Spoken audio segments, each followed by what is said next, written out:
We're now going to do the invert to the backside 50-50, and we want to swing over the top of this leg. So assuming Ed's down on his knee, or even he's lifted his hips up, is probably even a better time for this. So that generally if there's more space here, this is a better move, and the back of the knee is showing. Okay, so I'm not going to do this. If Ed, turn your knee outwards.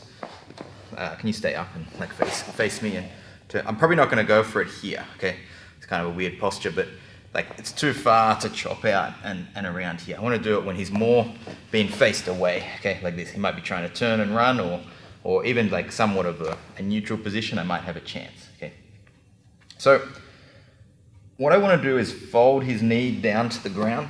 So I want to take my leg over and force his knee down to the ground. But if I just do it like that, if I just use my leg, almost without fail, if Ed's trying to run away, he's going to free his knee as he does that. Even if I keep a tight grip and everything, that's going to be really difficult. It's not a good angle with my leg here to keep the knee line. I want to bring my hips up underneath the knee line, which means I have to do a bit of an invert. I want to roll up on my shoulders, take my head in, pull the leg high, and go like this. Okay, now I'm starting to bring my hips closer to the knee line as I do this action. Okay, can you see that compared to back here, where I'm just going to push the leg away. Okay, so we're here. I use my left foot here to extend. Right? I make space with that. Occasionally, that will be done by kicking the far leg, depending. Usually, if Ed starts standing up, often I'll kick the far leg to give me like a bit of room to invert through. If he's down on his knees, I'll be more comfortable just using this to stop this leg coming forward. Okay, so just extending with that, keeping my knee underneath. My head goes in and my hips go up, and I want to fold my leg through, fitting it through that gap.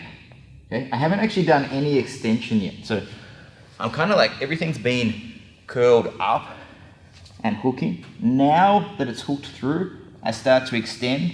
And look, I can't catch the heel now, but as I extend my right leg through and down, the foot kind of slides from being too deep here to like being pushed through and down, and the heel exposes and can be caught as we do that. Okay, so issues I've noticed when I've taught this to people is people tend to try to do this from front on.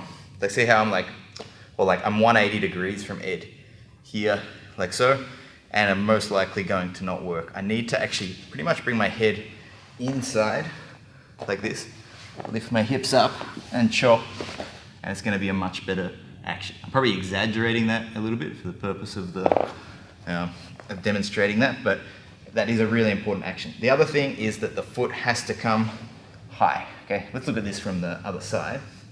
Ed turns. Drop down now. Do you want to just maybe go like this way? Yeah.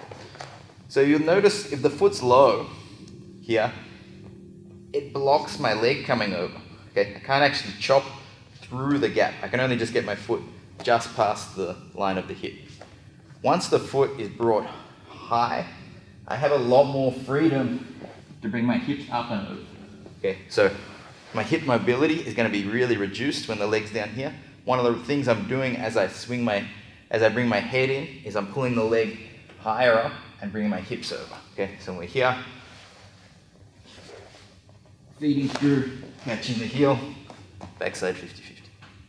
Once I'm up in, sorry, this is just to add to the previous bit. Once I'm up, my head's in and I shoot through. I don't keep my head in as I extend my leg. It's actually kind of, I get jammed there, so I kind of like bring my head in, lift my hips, chop, and then my head actually starts to go away as I extend my leg through. Okay, so it's like everything curls in to the point where I get this through, and then everything actually extends away and down. My head moves away a little bit, my knee moves down to try to like extend the foot and also drop that knee down to the ground and have room to do that.